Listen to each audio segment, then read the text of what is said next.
2084 का प्रातः क्लास।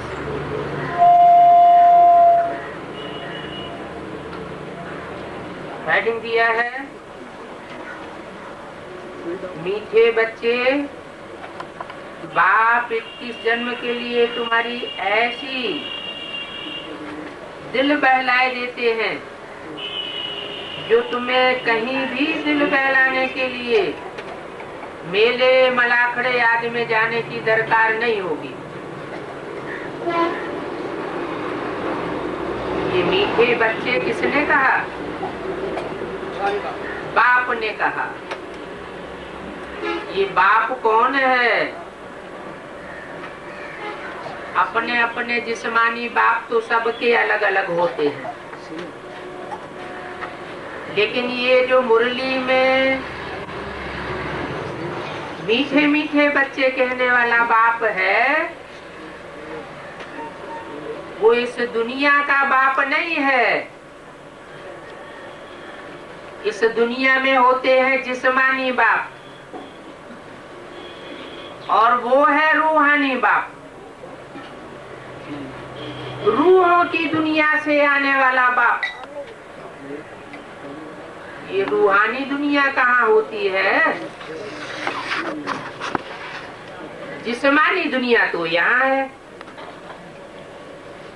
रूहानी दुनिया कहाँ है? अंग्रेजों में उस रूहानी दुनिया को कहते हैं सुप्रीम एबोर्ड, सोल वर्ल्ड। मुसलमानों में उसको कहते हैं सातवां आसमान, अर्श। खुदा अर्श में रहता है, फर्श में नहीं रहता। और हिंदुओं में उसको कहते हैं परम धाम,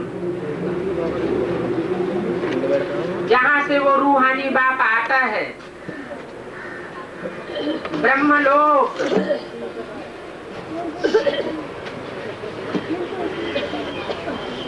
उस ब्रह्मलोक से जहाँ आत्माएं आत्माएं बिंदु बिंदु रूप में, स्टार रूप में रहती हैं, वहाँ उनके जिस्म नहीं होते, शरीर नहीं होते।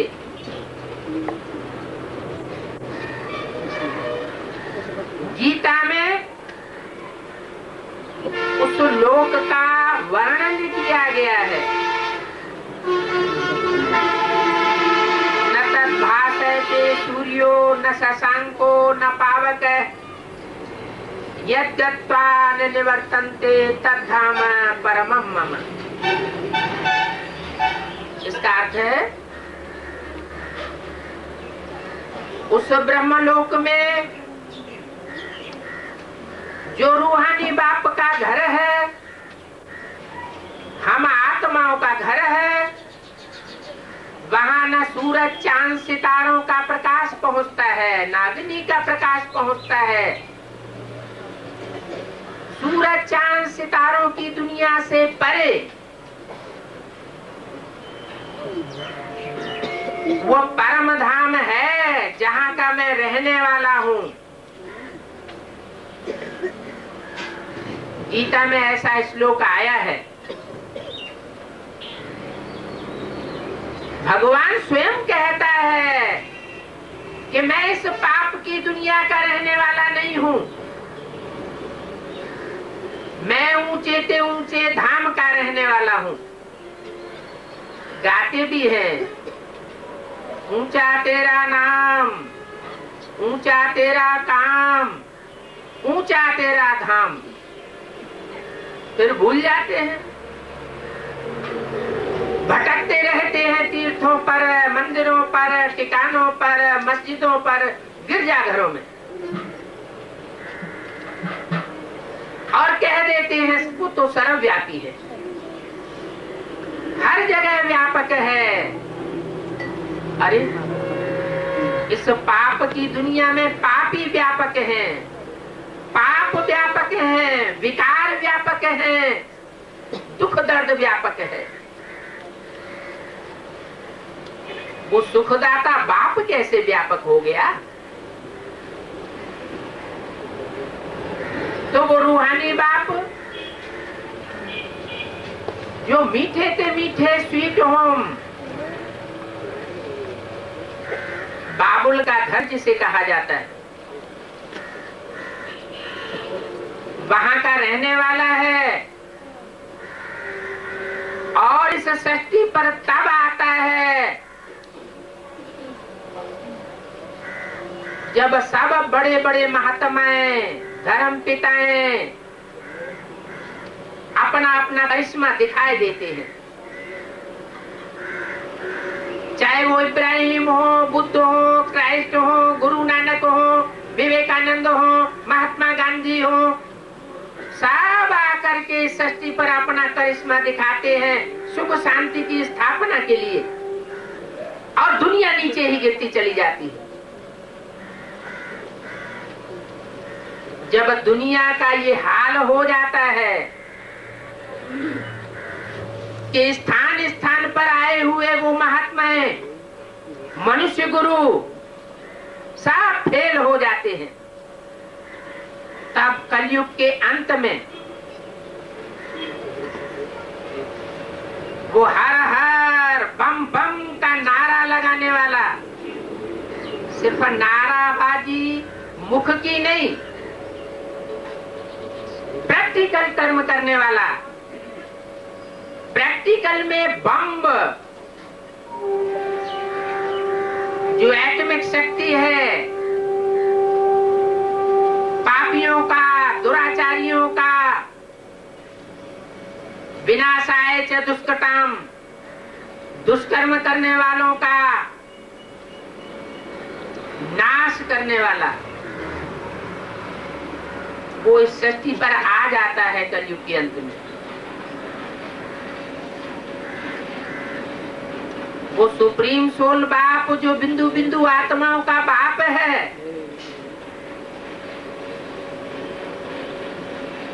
वो आत्माओं में से जो विशेष आत्माएं हैं, पाठधारी आत्माएं,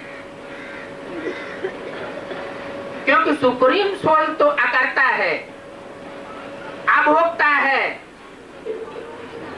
वो वास्तव में कोई पार्ट ऐसा बजाता नहीं है, लेकिन जिनमें प्रवेश करता है उनके द्वारा कहा जाता है कि भगवान ने पार्ट बजाया। पार्ट तो जरूर श्रेष्ठ ही बजाता होगा। गीता में लिखा हुआ है प्रवेश तुम,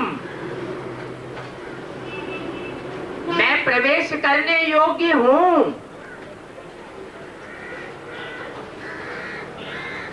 तो वो परम धाम से आकर इस सृष्टि पर कलयुग के अंत में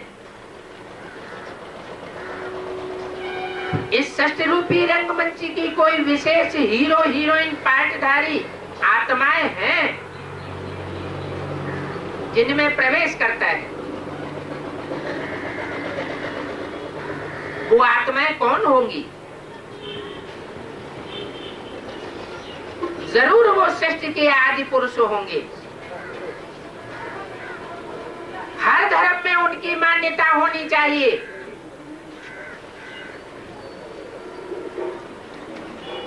वो सृष्टि के आदि माता और पिता होना चाहिए।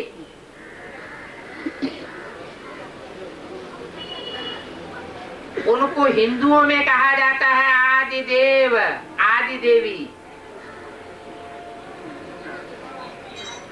स्थितियों में गायन करते हैं त्वम आदि देव है, पुरुष है, पुराण है।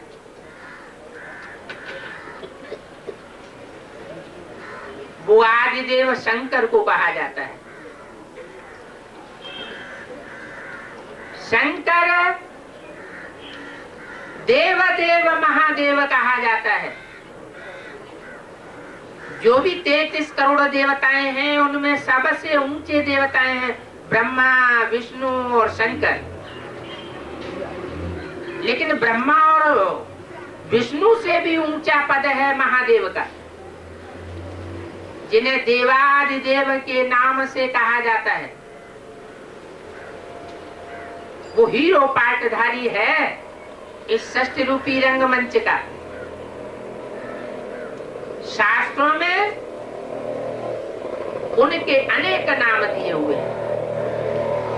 अपने भारतीय परंपरा में राम और कृष्ण का विशेष गायन है।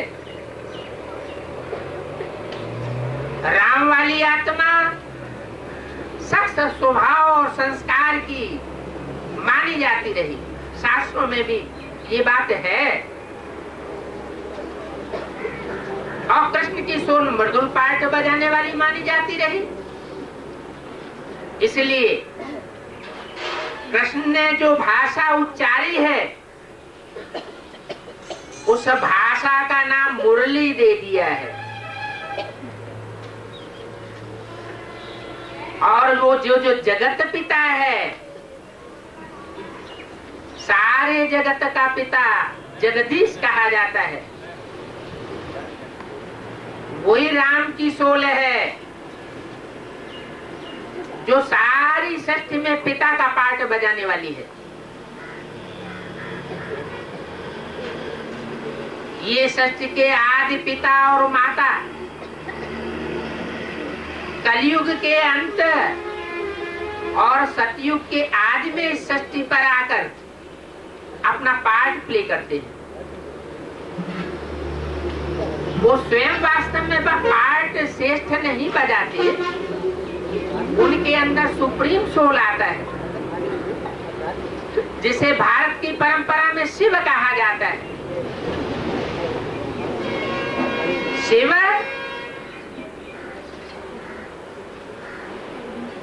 शंकर से भिन्न आत्मा है। भक्ति मार्ग के शास्त्रों में ऐसा माना गया है कि शिव शंकर एक हैं। उसका कारण ये है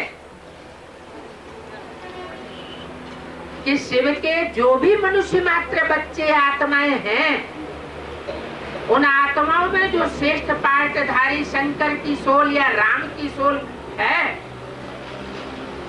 वो बाप समान स्वरूप को निराकारी, निर्विकारी, निरहंकारी स्टेज को धारण करती है। इसलिए शिव और शंकर को मिला दिया जाता है।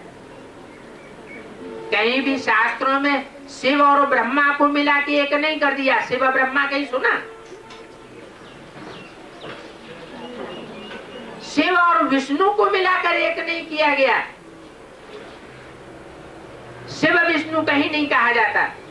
क्या कहा जाता है? शिव शंकर भोलेनाथ। सिर्फ भोलेनाथ नहीं कहा जाता, शिव शंकर भोले भाले कहा जाता है। तो शिव पहले और शंकर बाद में।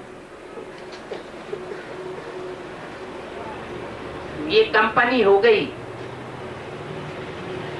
जैसे कोई कंपनी का नाम देते हैं तो बाप का नाम पहले और बच्चे का नाम बाद में। तो शिव है सुप्रीम सोल, बिंदु बिंदु, स्टार स्टार आत्माओं का बाप। जो स्टार हर मनुष्य आत्मा के मस्तक पर, जिसे उत्तम अंग कहते हैं, इस उत्तम अंग में वो आत्मा निवास करती है, जिसकी यादगार में हम बिंदु या टीका लगाते हैं। वास्तव में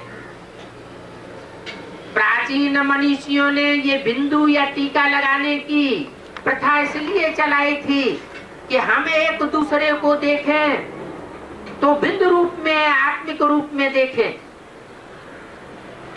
लेकिन बाद में ये परंपरा मात्र रह गई। हम ये भूल गए कि हम एक ज्योति बिंदु स्टार आत्मा हैं, हम एक सितारा हैं,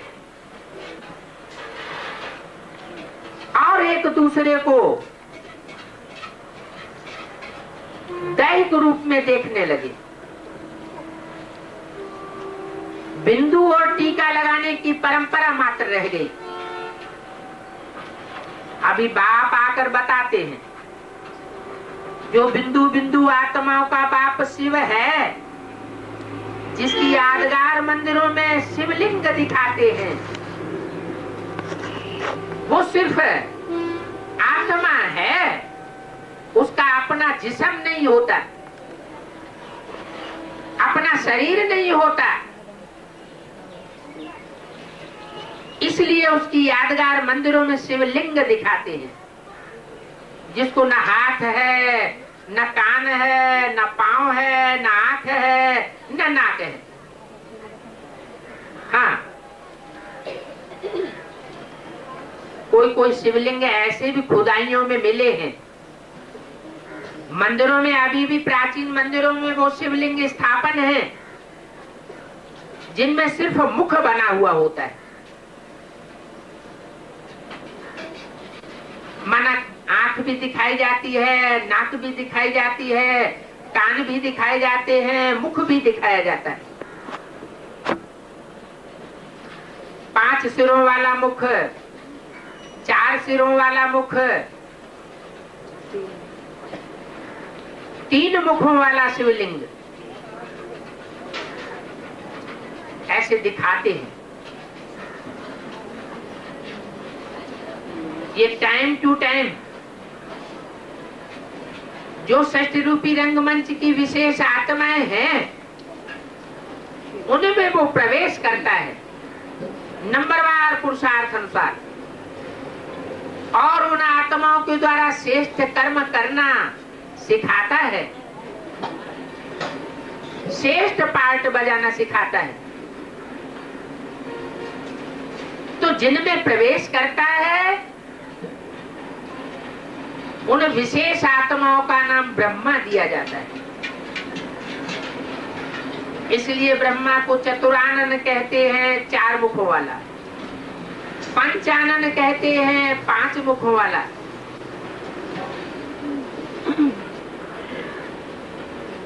तो कलयुग के अंत में वो रूहानी बाप जब इस सृष्टि पर आता है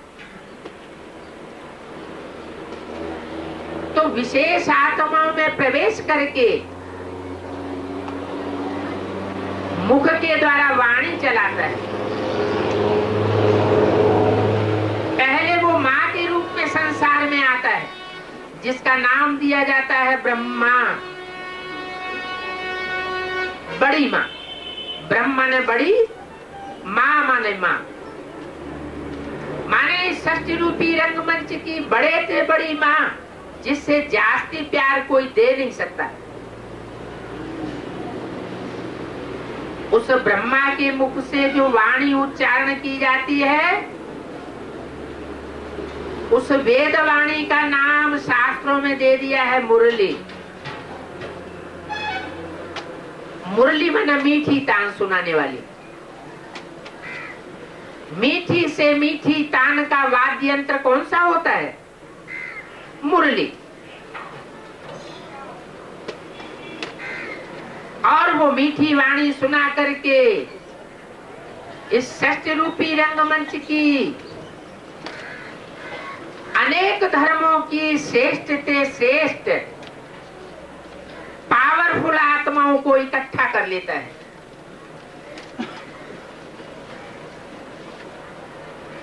एक रंगमंच पर इकट्ठा करता है।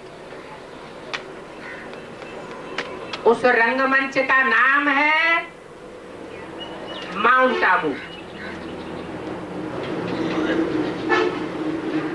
माउंट आबू से ब्रह्मा की वाणी चलती है।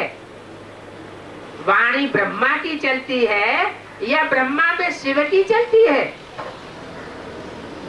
किसकी वाणी चलती है? शिव की। ब्रह्मा के अंदर शिव की सुप्रीम सोल, जो आत्माओं का बाप है, वो आकर के बोलता है।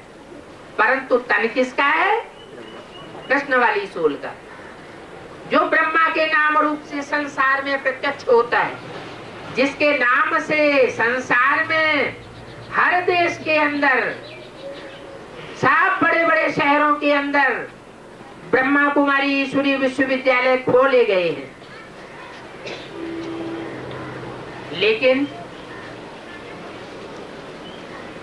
लौकिक में भी देखा जाता है कि लौकिक परिवार में जिन बच्चों को बहुत प्यार मिलता है, लव ही लव मिलता है, तो वो बैलेंस न होने के कारण ला और लव का वो बच्चे बिगड़ जाते हैं। शास्त्रों में भी दिखाया हुआ है, धृतराष्ट्र और गांधारी ने अति का स्नेह दिया अपने बच्चों को, तो बच्चों का क्या हाल हो गया? जो भी 100 कौरव थे वो सारे के सारे बिगड़ेल हो गए। तो ऐसे ही परमात्मा बाप जो अति का स्नेह देता है माँ के रूप में, एक भी ब्रह्मा कुमार कुमारी ऐसा नहीं होगा।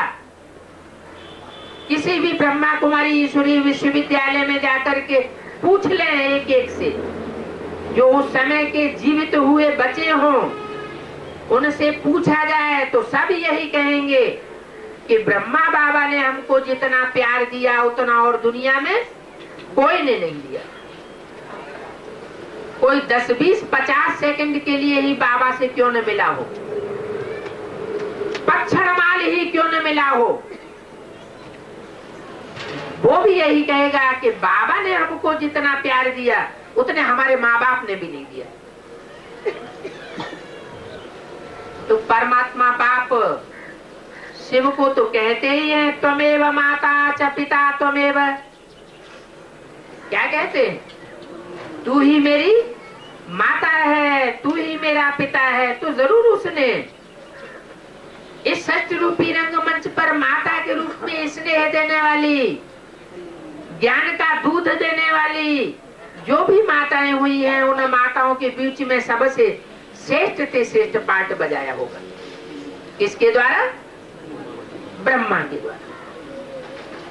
वो ब्रह्मा कुमारी ईश्वरीय विश्वविद्यालय अभी भी प्रैक्टिकल में संसार में खुले हुए हैं,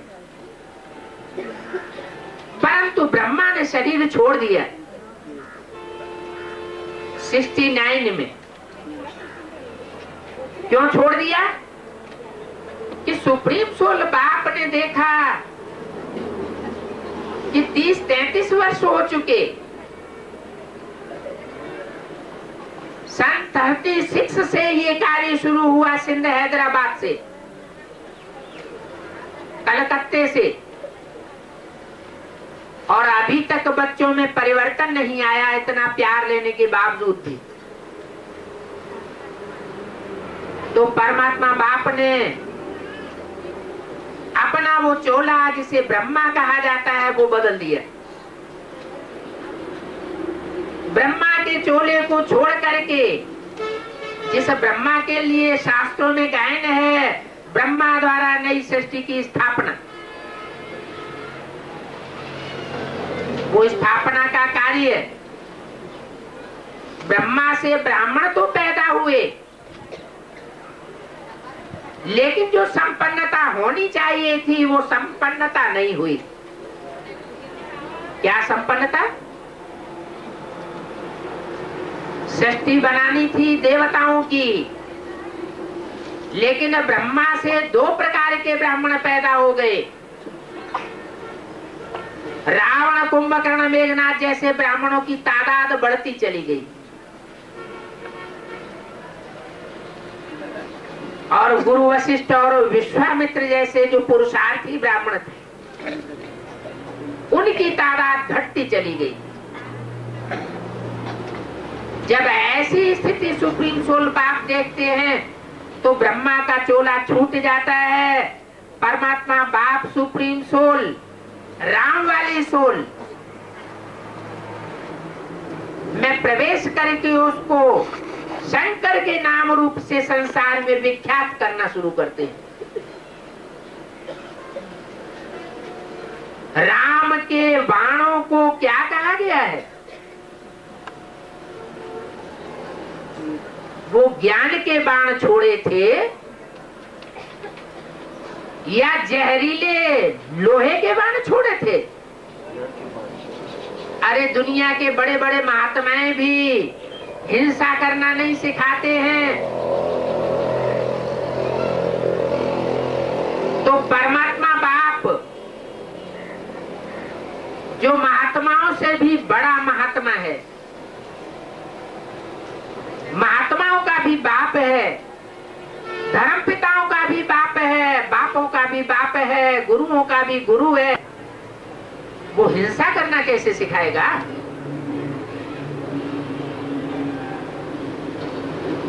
तो जो सुप्रीम सोल मीठी तान ब्रह्मा के द्वारा मुरली चला सकता है, मीठी वाणी, वही सुप्रीम सोल उन आतताई ब्राह्मणों को ध्वंस करने के लिए, उनको नीचा दिखाने के लिए ज्ञान के बाण भी छोड़ता है।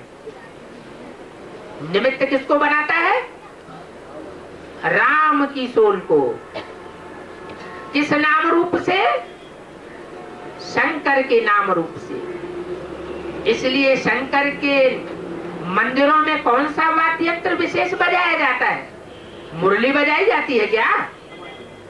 मुरली तो वो नाम मात्र की है, लेकिन उसका जब अर्थ निकलता है, जो व्याख्या निकलती है शंकर के नाम रूप से, वो व्याख्या नगाड़े का काम करती है।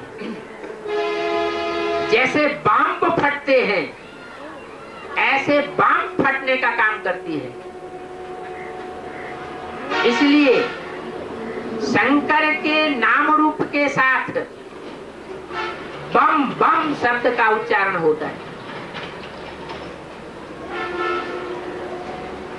जब परमात्मा बाप आते हैं तो तीन देवताएं साथ ही आते हैं। तीनों देवताओं का उदय होता है, ब्रह्मा, विष्णु, शंकर। लेकिन ब्रह्मा की मूर्ति संसार के सामने पहले प्रत्यक्ष होती है, ताकि कोई दुनिया में ये न कहे कि भगवान बाप ने आकर के आते ही मारना शुरू कर दिया। इसलिए प्यार से ही पार्ट बजाता है। जब प्यार से काम नहीं चलता तो शंकर के नाम रूप से जो मार मिलती है वो भी ज्ञान की मिलती है। कोई स्थूल एटम बमों की मार नहीं मिलती है। हालांकि जब भगवान बाप आता है तो एटमिक एनर्जी की भी शुरुआत होती है। आज से 60-62 साल पूर्व एटमिक एनर्जी का नाम निशान नहीं था, क्योंकि हर हर बम बम का उद्घोष करने वाला इस सृष्टि पर आया ही नहीं था। जब वो इस सृष्टि पर आ जाता है तो स्थूल रूप में एटमिक एनर्जी का भी निर्माण शुरू हो जाता है। लेकिन उस स्थूल रूप में बनाई हुई एटमिक एनर्जी का कनेक्शन जो परमात्मा बाप सृष्टि आकर के ब्राह्मणों की रचता है, उससे सीधा कोई कनेक्शन नहीं है। वो तो आकर के ज्ञान के बम्ब, परमात्मा सर्वव्यापी नहीं है। हर धर्म में मान्यता हो गई कि वो जर्रे जर्रे में व्याप्त है, कण कण में व्यापक है। परमात्मा बाप आकर बताते हैं कि मैं सर्वव्यापी नहीं हूं। ये एक बम्ब छोड़ा। दूसरा बम्ब क्या छोड़ा? सारी दुनिया में गीता की ढेर प्रतियां, ढेर व्याख्याएं और ढेर अनुवाद हर भाषा में हुए पड़े, और उस गीता में लोग समझते हैं कि गीता का भगवान कृष्ण था। भगवान बाप आकर के क्लियर करते हैं, मैं सिर्फ कृष्ण के व्यक्तित्व में कलयुग के अंत में आकर के प्रवेश करता हूं, साधारण चोले में। कृष्ण की सोल 84 के चक्र में आने के बाद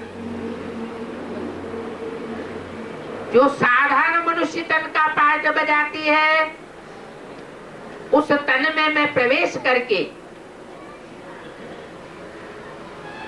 पार्ट बजाता हूं, पार्ट मैं बजाता हूं, लेकिन तन कृष्ण वाली सोल का है। इसलिए लोग इन स्थूल आंखों से स्थूल देहधारी को देखते हैं, तो लगाव उसमें लगा हुआ होने के कारण उसे ही भगवान समझ लेते हैं। वास्तव में मनुष्य तो भगवान होता ही नहीं। भगवान को तो निराकार, निरहंकारी, निर्विकारी, परम ब्रह्म परमेश्वर कहा जाता है। इस श्लोकों में भी हम गाते हैं, गुरुर् ब्रह्मा गुरुर् विष्णु गुरुर्देवो महेश्वर। फिर क्या कहते हैं? गुरु साक्षात परम ब्रह्म तस्मै श्री गुरुवे नमः। माना परम ब्रह्म सबसे ऊंचा गुरु कौन हुआ? सतगुरु कौन हुआ? ब्रह्मा हुआ, विष्णु हुआ या शंकर हुआ? नहीं, कौन हुआ? जो उनसे भी ऊंचा निराकार परम ब्रह्म परमेश्वर है, जिसे शिव नाम दिया जाता है, उसकी बिंदी क्या ही नाम शिव है। वो बिंदु, ज्योति बिंदु, जिसे सिंधु कहो, सूर्य कहो, अनंत प्रकाश देने वाला कहो, वो उन तीनों देवताओं से भी सर्वोपरि है। वो जन्म मरण के चक्र में नहीं आता है। अगर वो भी गर्भ से जन्म मरण के चक्र में आने लगे, गर्भ से जन्म लेने लगे, गर्भ के बंधन में बंधने लगे, तो हम मनुष्य आत्माओं को इस सृष्टि पर छुड़ाने वाला कोई भी नहीं है। मनुष्य गुरु इस सृष्टि का सुधार नहीं कर सके, खुद भी इस सृष्टि में विलीन होते रहे और दुनिया भी नीचे गिरती चली गई। वो सुप्रीम बाप ही जब इस सृष्टि पर आता है, तो ब्रह्मा विष्णु शंकर के द्वारा इस सृष्टि का स्थापना, पालना और विनाश का कार्य कराता है। तो ब्रह्मा के द्वारा पहले प्रत्यक्ष होता है प्यार की मूर्ति के रूप में, कृष्ण की मुरली के रूप में। तो लोग समझते हैं कि कृष्ण ही गीता का भगवान है, लेकिन कृष्ण गीता का भगवान यहाँ साबित नहीं होता। वास्तव में गीता का भगवान कौन साबित हुआ? निराकार परम ब्रह्म परमेश्वर या साकार श्री कृष्ण? कौन कार्य करता है? निराकार ज्योति बिंदु शिव, जिसकी मूर्ति नहीं बनाई जाती, हाथ पांव वाली। उस बिंदु का बड़ा आकार शिवलिंग दिखाया जाता है मंदिरों में। जैसे आत्मा की यादगार है शालिग्राम। शालिग्राम में बंधन दिखाते हैं, क्योंकि आत्माओं को बंधन लगता है। रामकृष्ण की आत्माओं को भी बंधन लगता है। रामकृष्ण की आत्माएं कोई भगवान नहीं होती।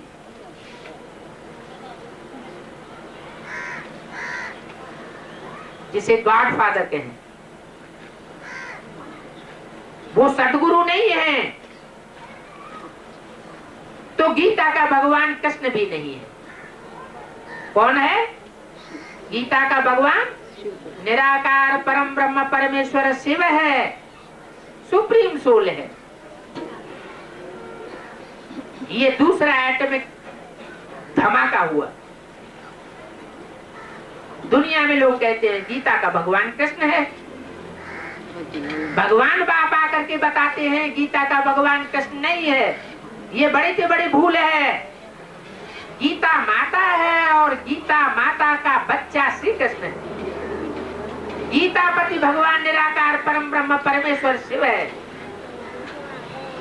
हाँ, वो शंकर के द्वारा शिव शंकर भोलेनाथ के रूप में सारे संसार में प्रत्यक्ष होता है।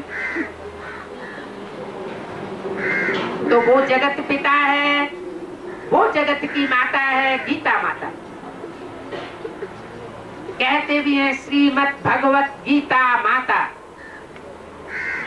माता कोई पुस्तक को नहीं कहा जाता है। किताब का नाम माता नहीं है। जरूर कोई चैतन्य शक्ति है जिसने गीता माता का पाठ बजाया है।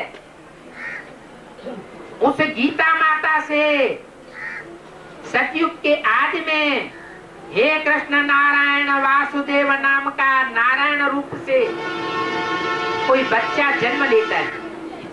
जो शास्त्रों में लिखा हुआ है कि सतयुग में नारायण का राज्य था, नारायण 16 कला संपूर्ण था। सतयुग में भी 16 कलाएं संपूर्ण होती हैं। ऐसे राज्य की स्थापना, ऐसे 16 कला संपूर्ण कृष्ण अथवा नारायण की को जन्म देने का कार्य वो परमपिता परमात्मा शिव जिस तन में प्रवेश करके मुकर्रर रूप में भगवान के रूप में संसार में प्रत्यक्ष होता है, वो भगवान शंकर है। टाइटल दिया जा सकता है भगवान का, क्योंकि भगवान के साथ भगवती भी लगाई हुई है। वास्तव में भगवान तो अकेला है। जब भगवती शब्द लगाया जाता है तो कोई टाइटलधारी ज्ञात होता है। लक्ष्मी नारायण उनका नाम कहो, शंकर पार्वती उनका नाम कहो, जगदम्बा जगत पिता उनका नाम कहो,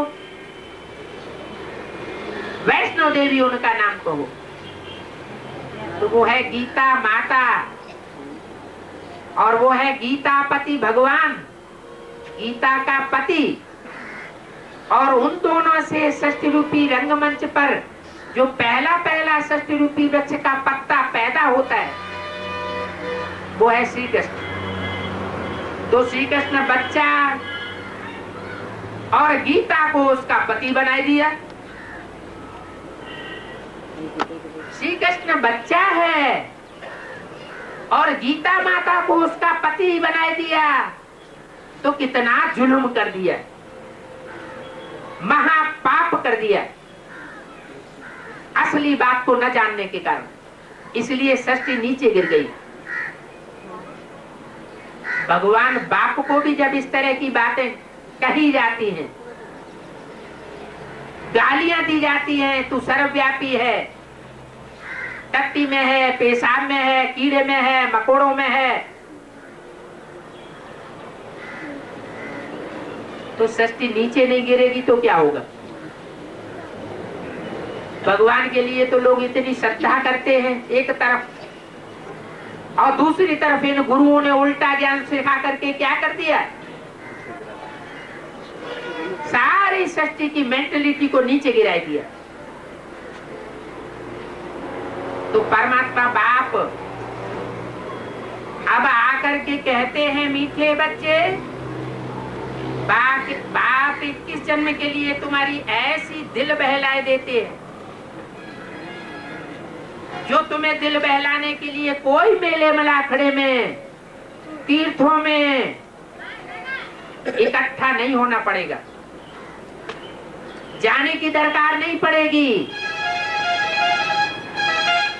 कैसी दिल बहलाते हैं? ज्ञान से दिल को मजबूत कर देते हैं। ऐसा ज्ञान सुनाते हैं जिस ज्ञान को सुनने वाले, पढ़ने वाले, अध्ययन करने वाले, मनन चिंतन मंथन करने वाले विश्व के बादशाह बन जाते हैं। जो असली गीता ज्ञान है वो परमात्मा बाप सन्मुख आकर के मुख से सुनाता है। वो गीता तो कागज की लिखी हुई है, मनुष्यों के द्वारा बाद में लिखी गई है। जो भी धर्म पिताएं आते हैं वो कोई बाइबल या कुरान लिखते नहीं हैं, न लिखी हुई पढ़ करके सुनाते हैं। वो क्या करते हैं, वो डायरेक्ट आकर के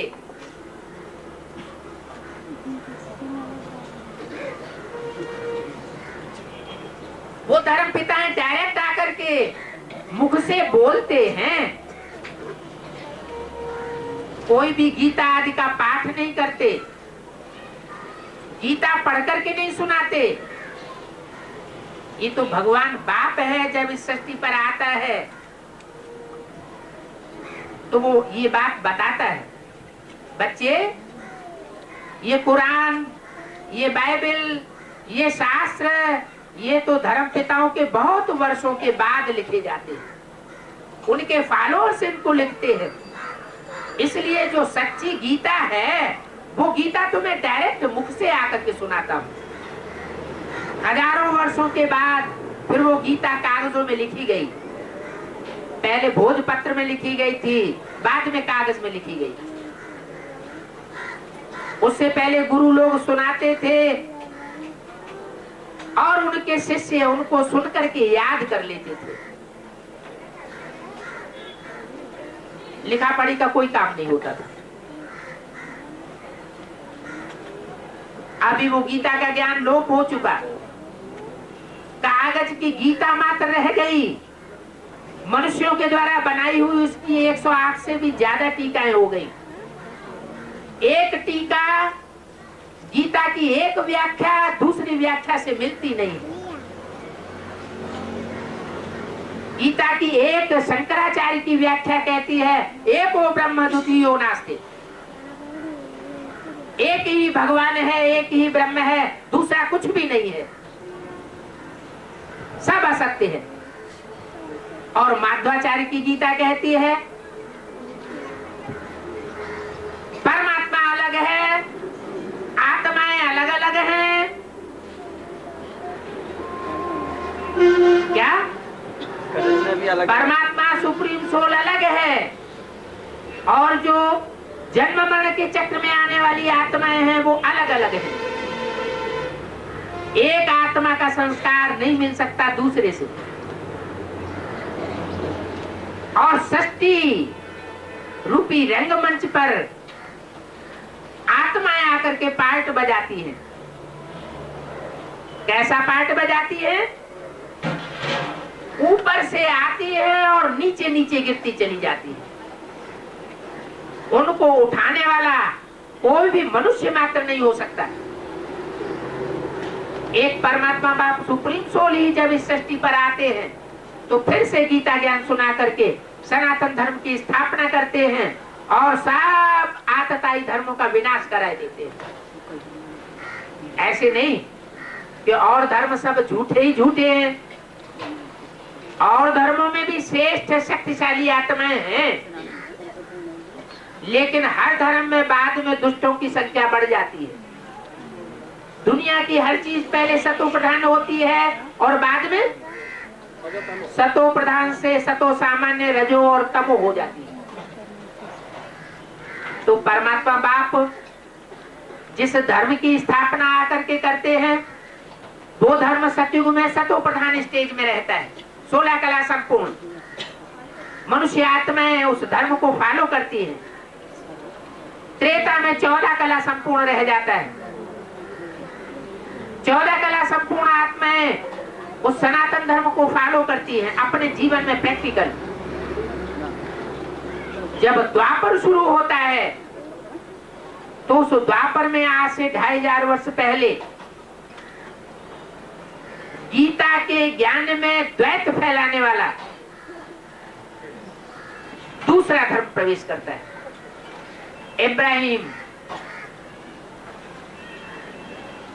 इब्राहिम के बाद महात्मा बुद्ध आते, बौद्ध धर्म की स्थापना करते हैं।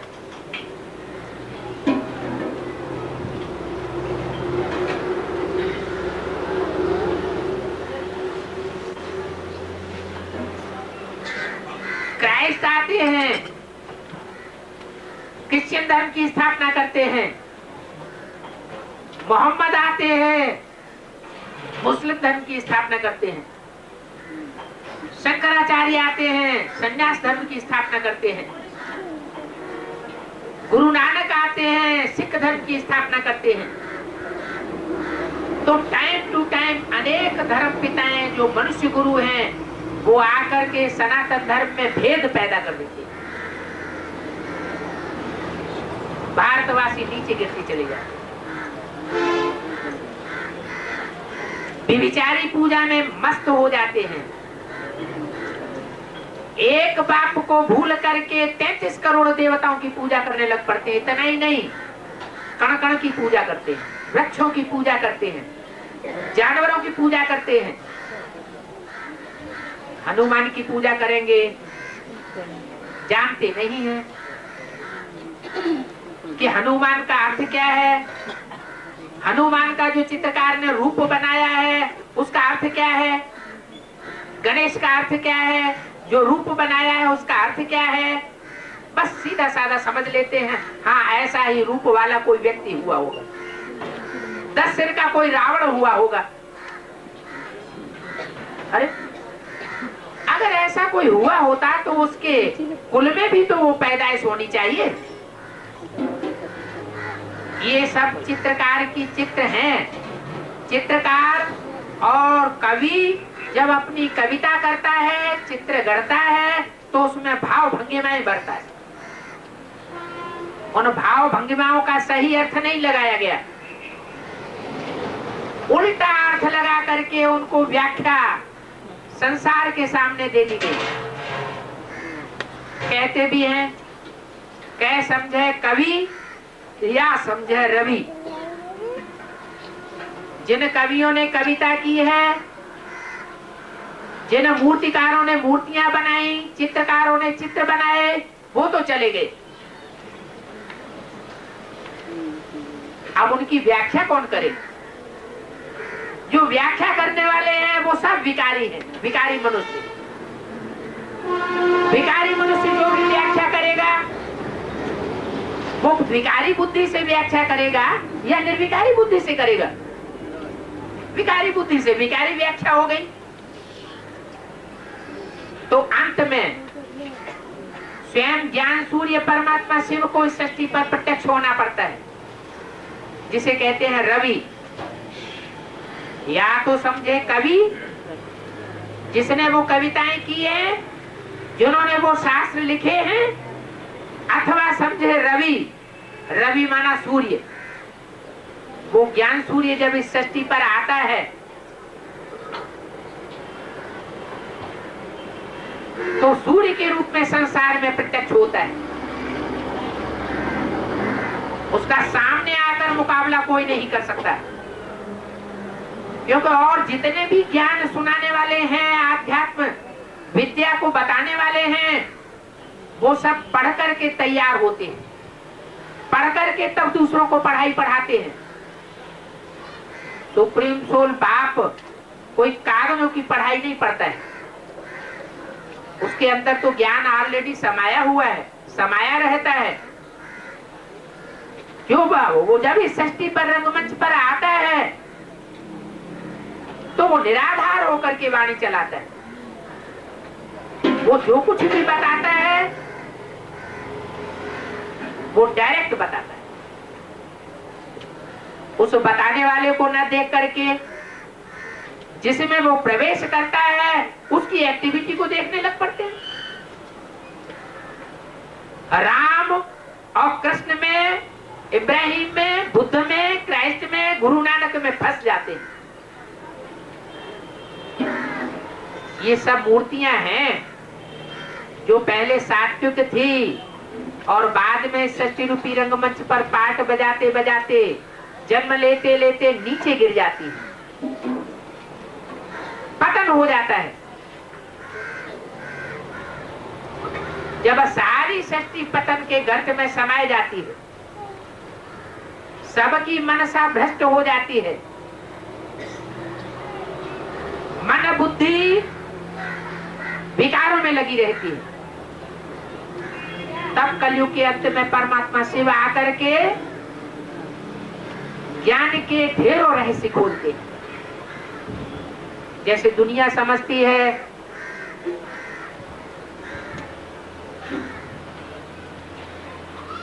कि हमेशा के लिए मुक्ति हो जाती है, भगवान बाप आकर के बताते हैं आत्मा की सदा काल की मुक्ति नहीं हो सकती।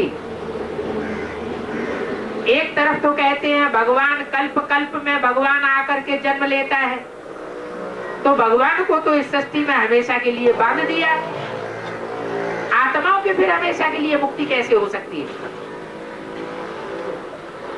जब भगवान बाप ही सृष्टि पर बंधा हुआ है सृष्टि का उद्धार करने के लिए, तो आत्माएं सदा काल के लिए कैसे मुक्त हो सकती है? मुक्ति का अर्थ नहीं जानती। मुक्ति का मतलब यह है छुटकारा। कैसे छुटकारा? कोई अच्छी चीज से छुटकारा पाना चाहता है, अच्छे व्यक्तियों से मुक्ति चाहता है? नहीं। सब कोई चाहता है दुख से छुटकारा हो, दुख से हमारी मुक्ति हो जाए। बुखार आया हुआ है, बुखार से हम मुक्त हो जाए। कोई जिसको बुखार चढ़ा हुआ हो और उसको कोई कहे कि रसगुल्ला खा लो, तो रसगुल्ला उसे पसंद आएगा क्या? नहीं। एक आदमी का हाथ आग में जल रहा है और दूसरे हाथ में उसे कोई रसगुल्ला दे रहा है, तो क्या करेगा? पहले रसगुल्ला खाएगा या पहले जलता हुआ हाथ हटाएगा? क्या करेगा? पहले तो जो जलता हुआ हाथ है उससे मुक्ति पाना चाहेगा। तो हर मनुष्य आत्मा के अंदर की ये इच्छा है कि पहले हम इस जो दुख दर्दों की दुनिया में हमारा जो दिल जल रहा है, हमारा दिल बहल नहीं रहा है, जल रहा है, दिल को दुख हो रहा है, वो दुखी दिल हमारा उस दुख से छुटकारा पा जाए। जब आग में से हाथ निकल जाएगा अथवा बुखार उतर जाएगा, तो अच्छा होने के बाद फिर उसकी इच्छा होगी कि उसे अच्छा अच्छा रसगुल्ला या कोई और चीज खाने को मिले। तो उसको कहते हैं जीवन अर्थात शरीर में रहते रहते सुख प्राप्त करना। हर मनुष्य आत्मा की यही इच्छा है कि वो दुख दर्दों से छुटकारा पा जाए। जन्म के समय बच्चे को और माँ को जो दुख होता है उस दुख से छुटकारा हो जाए, बुढ़ापे के दुखों से छुटकारा हो जाए, मृत्यु के दुख से छुटकारा हो जाए। मृत्यु भी ऐसा एक भय है जिससे हर प्राणी डरता है। मृत्यु के समय हिलकोरे आते हैं, दुख तो होता है ना। तो हर मनुष्य आत्मा दुख से छुटकारा चाहती है, मुक्ति चाहती है। ये जन्म जरा और मरण का दुख हमें न व्यापे, हमको तकलीफ न दे, ऐसी स्थिति हमारी आत्मा की बन जाए, ये हुई मुक्ति। और इससे भी ऊंची एक और चीज है, मुक्ति से भी ऊंचा वर्षा एक और है जो परमात्मा बाप से ही मिलता है। सुप्रीम सोल बाप ही, जो गीता का भगवान शिव है, वो ही आकर के देता है ऊंचे से ऊंचा वर्षा, जीवन मुक्ति। जीवन भी रहे, ये शरीर भी रहे, और शरीर के रहते रहते दुख दर्दों की अनुभूति न हो, सिर्फ सुख की अनुभूति हो। सुख का अनुभव करें, दुख का अनुभव न करें, और जीवन भी बना रहे, उसको कहते हैं जीवन मुक्ति। तो जो रूहानी बाप है, रूहों का बाप है, वो ऐसा ज्ञान आकर के इस सृष्टि पर हम बच्चों को देता है कि हमारी दिल इस ज्ञान में ऐसी बहल जाती है कि हमें और किसी सत्संग में जाने की दरकार नहीं रहती, कोई मनुष्य गुरुओं के पास भटकने की दरकार नहीं रहती, कोई तीर्थों माला मेले मलाखड़ों में जाने की दरकार नहीं रहती। हमारा दिल इस ज्ञान में ऐसा रमण कर जाता है कि हम मुक्ति और जीवन मुक्ति दोनों ही स्टेज का अनुभव करने लगते हैं। ज्ञान की ऐसी पराकाष्ठा हो जाती है जीवन में चलते चलते, राजयोग सीखते सीखते कि हम सुख का अनुभव करते हैं, दुख का अनुभव न करते हैं। तो ये वर्षा जो दिल को बहलाने का वर्षा है, वो बाप आकर के दे रहे हैं। ऐसी दिल बहलाने वाला दुनिया में और कोई नहीं मिलेगा। वो एक ही निराकार परमेश्वर है जो इस सृष्टि पर जब आता है तो मीठे मीठे बच्चे कहकर हम बच्चों को बुलाता है। वो हमारे कलयुग के इस आखिरी जन्म के तामसी चोले को नहीं देखता, तामसी स्वभाव संस्कार को नहीं देखता। वो हमारे सतयुग के आदि रूप को देखता है जब हम देवता थे। उस समय भी भगवान बाप ने 5000 वर्ष पहले आकर के ये गीता ज्ञान दिया था। जब ये गीता ज्ञान दिया था उस समय अर्जुन नर था। उस नर अर्जुन को और द्रौपदी नारी को ऐसा ज्ञान दिया था जिससे वो नर अर्जुन नारायण बन गया और नारी द्रौपदी नारायणी बन गई।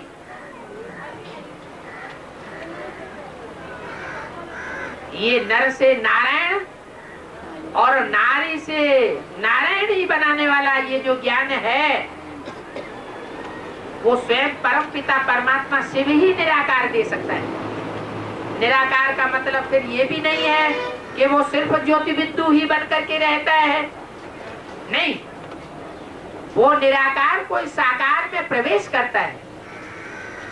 हीरो पाटधारी में प्रवेश करके मुकर्रर रूप से पाट बजाता है। संसार में परमात्मा पाटधारी के रूप में शिव शंकर भोलेनाथ के रूप में प्रत्यक्ष होता है। सारा संसार उस नारे को लगाने के लिए बाध्य हो जाता है। कौन सा नारा? हर हर बम बम, और साथ में जय मां काली। ये परमात्मा शिव का विशेष पार्ट है जो छुपा रुस्तम बाद में खुले। कलयुग के अंत में आकर के ये सारा परिवर्तन होता है।